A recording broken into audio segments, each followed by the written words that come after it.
Hello friends, welcome to my channel Radhika Shyam kitchen में आपका स्वागत है। तो आज हम बनाने वाले हैं एक स्वीट जो प्रोटीन से भरपूर है, क्योंकि ये बनी है चने की दाल से बने बेसन से। तो यहाँ हम ले रहे हैं 2 कटोरी बेसन और ये स्वीट है। तो इसे हम घी से बनाएंगे। तो यहाँ मैं देसी घी का यूज़ करने वाली हूँ। तो एक पैन में हम यहाँ पे घी ले रहे हैं। तो घी हमें बेसन के अकॉर्डिंग लेना है, यानी बेसन घी में अच्छे से सिक पाए उतना क्वांटिटी में हमें घी लेना है। तो यहाँ मैंने 2 कटोरी बेसन के हिसाब से घी लिया है। अगर कम लगेगा तो हम और घी ऐड कर सकते हैं। तो ये 2 कटोरी बेसन है। यहाँ घी मेल्ट हो गया है। तो अब हम जो बेसन है वो इसमें डालेंगे। तो यहाँ पे ये बेसन हमने डाल दिया और इसे अब हमें घी में अच्छे से भूनना है।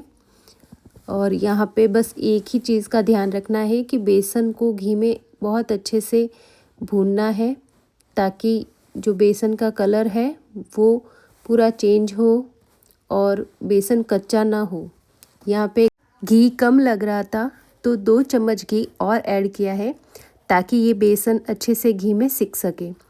तो अब यहाँ पे बस जो बेसन है इसको घी में अच्छी तरह से हमें चलाते रहना है, तब तक कि जब तक कि बेसन अच्छे से सिक नहीं जाए।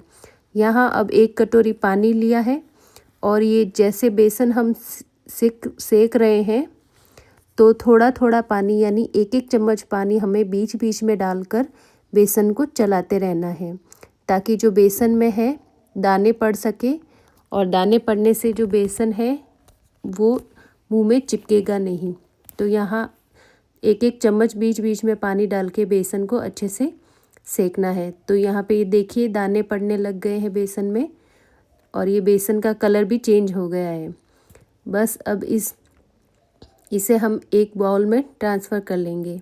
अब इस पैन में हम थोड़े से ड्राई फ्रूट रोस्ट कर लेंगे और रोस्ट किए हुए ड्राई फ्रूट को हम कट करके छोटे छोटे टुकड़े कर लेंगे। यहाँ पे 1 कटोरी गुड़ लिया है। 2 कटोरी बेसन में 1 कटोरी गुड़ काफ़ी है। अगर आपको मीठा ज़्यादा पसंद है तो आप गुड़ और भी ले सकते हैं। तो यहाँ 2 चम्मच और एक आधा चम्मच यानी 2.5 चम्मच के करीब घी लिया है। और ये जो गुड़ है अब हम इसमें डाल के गुड़ को मेल्ट करेंगे। अगर आपको मीठा कम पसंद है तो आप थोड़ा कम भी रख सकते हैं गुड़। तो यहाँ पे अब ये गुड़ हम इसमें ट्रांसफ़र कर देंगे और गुड़ को हमें घी में अच्छे से मेल्ट करना है। तो ये मेल्ट हो जाए तब तक हम इस गुड़ को पकाएं।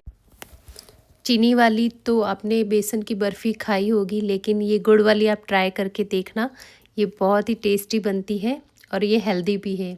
यहाँ पे 1 चम्मच हमने इलायची पाउडर लिया है। अब एक प्लेट में हम थोड़ा सा घी लगा के इसे ग्रीस कर लेंगे और ये गुड़ यहाँ पे मेल्ट हो गया है। अब ये जो बेसन हमने सेका था वो इसमें ट्रांसफ़र कर लेंगे और सारे ड्राई फ्रूट्स डाल के इसे अच्छे से मिक्स करना है। अब इसे अच्छे से मिक्स करेंगे और धीरे धीरे ये गाढ़ा होता जाएगा, क्योंकि ये जो गुड़ है इसकी चाशनी बन गई है और धीरे धीरे बैटर टाइट हो जाएगा। अब ये ग्रीस की हुई हम प्लेट में सारा इसे निकाल देंगे और इसे अच्छे से फैलाकर हल्के हाथों से बस इसे थोड़ा सा टैप करना है, ताकि ये अच्छे से जम जाए। अब यहाँ पे थोड़ी देर हमें इसे रखना है जब तक ये ठंडा हो जाए। आप चाहे तो इसे फ्रिज में रख के भी ठंडा कर सकते हैं, क्योंकि गर्मी है तो घी पिघलने लगता है।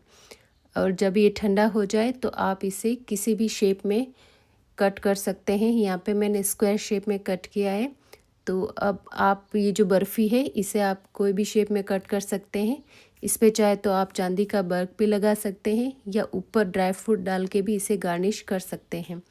और ये जो बर्फ़ी है ये खाने में बहुत टेस्टी होती है और ये इसमें गुड़ है तो ये हेल्दी भी है और बेसन से बनी ये तो प्रोटीन से भरपूर भी है। आप इसे ज़रूर ट्राई कीजिए, क्योंकि ये खाने में बहुत अच्छी लगती है। यहाँ पे हमारी ये जो सारी बर्फ़ी है ये रेडी हो गई है। एक बर्फ़ी मैं आपको निकाल के दिखाती हूँ कि ये कैसी बनी है। तो ये देखिए ये बर्फ़ी निकल गई है। और आपको ये रेसिपी पसंद आई है तो आप इसे लाइक कीजिए, शेयर कीजिए, कमेंट कीजिए और चैनल को सब्सक्राइब कीजिए। Thank you for watching.